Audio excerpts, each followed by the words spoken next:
ГСП онлайн. Городские новости сейчас.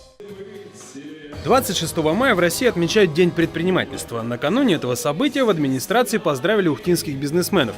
Занимательных конкурсов не было, но Тамада, он же ведущий, старался как мог. Зачитывая стихи, искрометные лозунги, доводя зал до стадии легкой эйфории.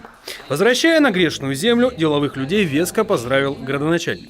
Я прекрасно понимаю ту ситуацию, которая сегодня у нас творится. Вот даже пример того, что по прошлому году только у нас было закрыто порядка 52 малых предприятий.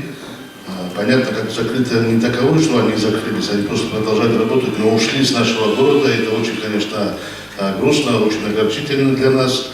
Но я хочу вас заверить, что с нашей стороны, со стороны администрации, все мы будем делать для того, чтобы вам как-то у нас в городе было комфортно, но не все от нас зависит.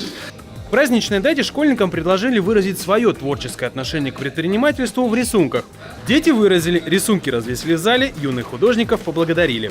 Непривычную нотку в обычно звучащей в зале администрации серьезные речи внесли песни в исполнении ухтинских солистов, один из которых сам бизнесмен.